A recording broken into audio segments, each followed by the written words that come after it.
All right, Ben, thanks so much for joining us today. Yeah, absolutely. Congratulations on the film. Thanks.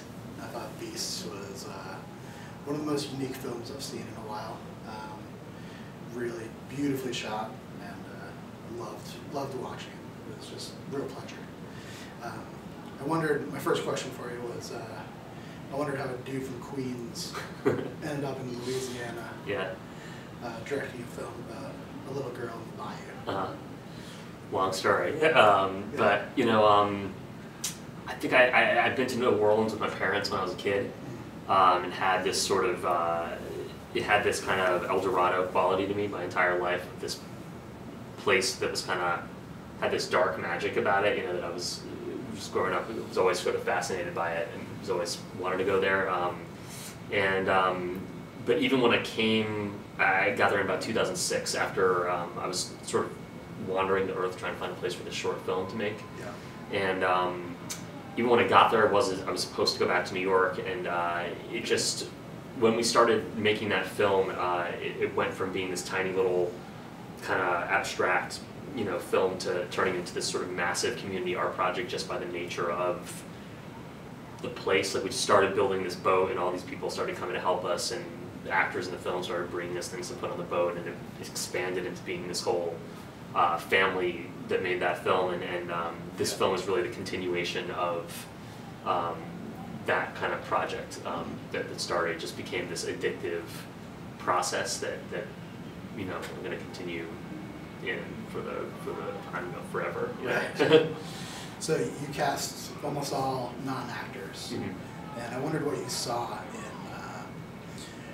in Quentin and in Dwight Henry that made you cast them above everybody else. You had about, what, at least a couple thousand people. Yeah, for her it was about 4,000 for that role, and I mean, you know, she had this like extraordinary fierceness within her, you know, and not just that, she had this wisdom and this kind of sense of right and wrong that was totally, you know, you see that in older kids and stuff like that, where they've sort of developed their, you know, they've sort of developed sort of a sense of who they are, but at that age she had this just force about her that was so powerful and defiant, that even in that first callback audition that she came in and that I saw her in, I was trying to get her to do things that she would refuse to do, you know, just on moral grounds. She would, it was this really simple scene where she was supposed to throw something at the other actor. You know, I would go, it was a scene where she's feeding her dad medicine, and he was refusing to take it, and she was supposed to pelt him with it. And I would take her back and, you know, give her this direction. So at this point in the scene, when he refused to take the medicine, just throw this at him. And then I would even be saying from behind camera, like, throw it. She would pump fake, but she wouldn't actually do it. Right. And then I cut it and I asked her, you know, why didn't you throw it at him? And she said, it's not right to throw things at people that, you know, and at 5 years old, and she's never met me before, and she's in her audition, but it's still, she's not gonna break from her principles. And so that was such a, it was like an alien walking into the room. You'd never seen anything like that before. Yeah, that's pretty cool. And you know, totally different story from Dwight. Dwight's role of Wink, we always intended to cast with a professional actor, and there were professional actors up for the role, and you know, he won that part so much out of who he is, and he brought this kind of rawness to it, and he brought the sweetness to the role that I think that. To him, I think there was no contradiction between the roughness with which Wink is raising Hush Puppy, and the love that he feels for her, and the actual sort of nurturing. You know, there wasn't a contradiction in that. It wasn't a schizophrenic thing. He wasn't crazy. It just was a father who was sick, who was raising a daughter in an extremely rough world that he had to prepare her to survive. And I think that, you know, he brings a lot of those experiences. He's nothing like that character, but he brings a lot of experiences. He's being a father with a girl at that age, and sort of having lived through a lot of the things that Wink goes through in the film. He brought his life to the role in a way that enriched it in ways that I never could have written. What was your process with them? Did you do rehearsals?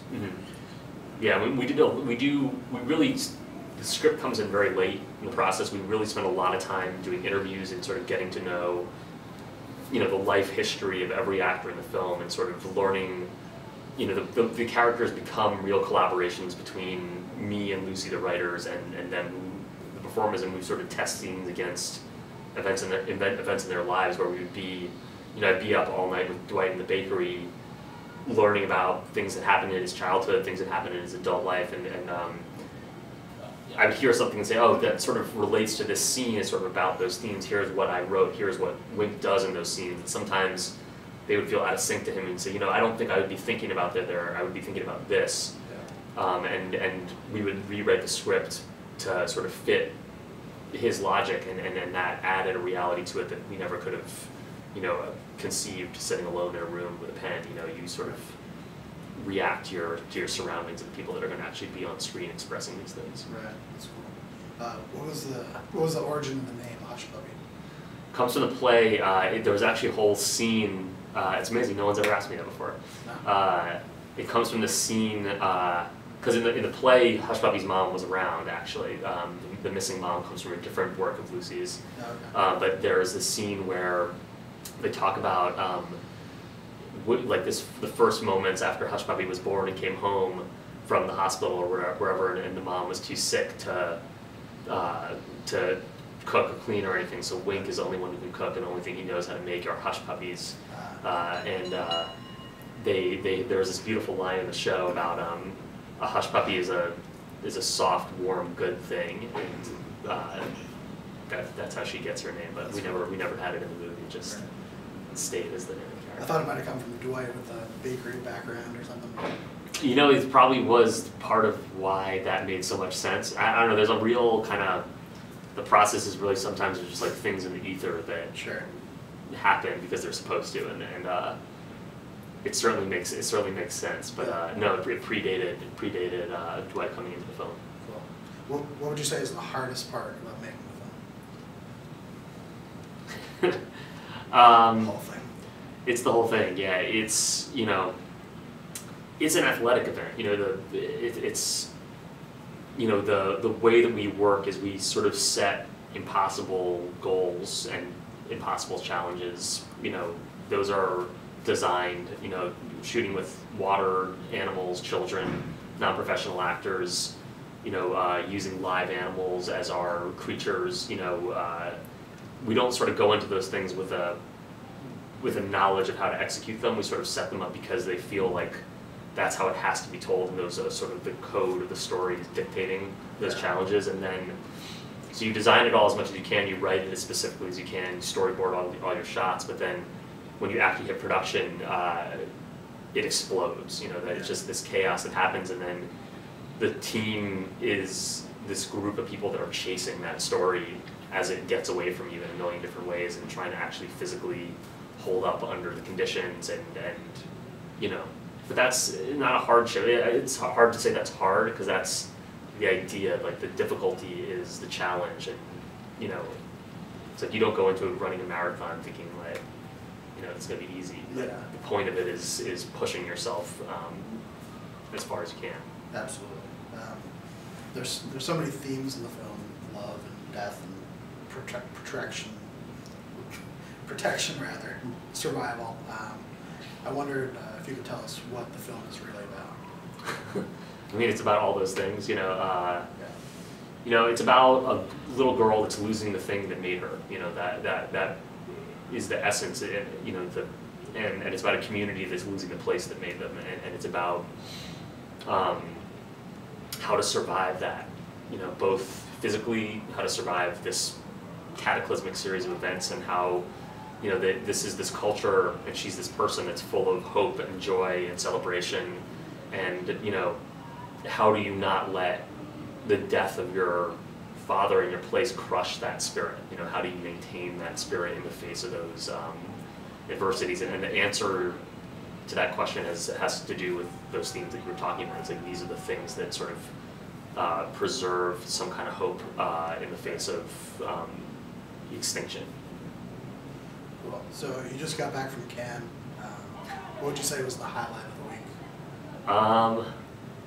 You know, it was the highlight of the week. You know, we were out there with all our people, and you know, it was a couple of moments where you're sort of sitting there on the Mediterranean with all these people in tuxedos who you know as guys in white t-shirts covered in blood and sweat and mosquito bites, and just kind of these sort of moments where it hits you where of how far away from down the bayou we are, and the moment of sort of having an audience, you know, sort of seeing an audience that I never expected to see the film, who doesn't speak the same language, who doesn't know the place, see it and feel like there's something universal that the film is talking about that's translating across cultures, and feeling like that's happening is like a real privilege to get to see your film bounce off that culture and have it come back and sort of understand that you're suddenly talking to a globe as opposed to just your friends, you know? Right. It's pretty crazy. Did you see any other movies there that week that you really liked? Yeah, Amore is amazing. It's incredible. It's so funny because it's about similar things. You know, it's about a man standing by his wife as she deteriorates in front of him, and it's something that everyone. It's an experience that, you know, I mean, that's the thing about this story. You know, losing a parent is something that everybody goes through. You know, and losing loved ones is something that we all have to go through. But you said you don't have any preparation for that. What that's actually going to be like in that film, actually. You experience that in a way that I feel it's so, like, everyone needs to see that film in order to prepare themselves for this trial that we all undergo at some point. Cool. So your film won the Grand Jury Prize at Sundance. Have you thought about the Academy Awards? What do you think about the Oscars? I don't whisper that word. You don't? No. I mean, it's been such a wild ride, and you know, it's already been seen by so many more people than I ever could imagine, and none of this stuff was stuff that we ever thought about making a movie, and it's all, you know, I think that we have this very close-knit sort of family that made this film, and you know, what you think about as you're making it is, I need to not disappoint my family. I need to make a film that speaks the reasons why we all committed to this and put so much into it, and that communicates the ideas that we all got together on day one of shooting and decided we were going to try to express. And I feel like the family seeing the film has been an incredible experience, and then that expanding into the world is surreal and great. But whatever happens, we're just totally blown away by how many people are going to get to see the movie. So, can you name for me some of your inspirations? What are your favorite films and directors? So many. But Kusturica is one of my favorite filmmakers. You know, Bob Fosse is. I always try to. He's one of my favorites, and no one ever talks about him. Yeah. Cassavetes, Mike Lee.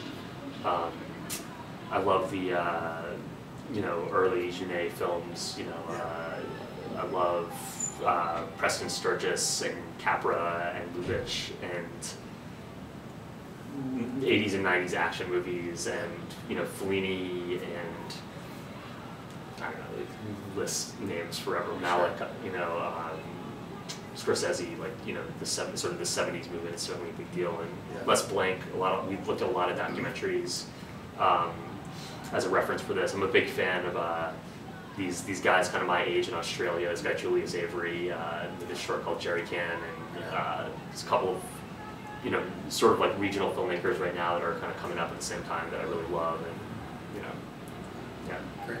Well, congratulations. Thanks Again for joining us. Yeah, absolutely.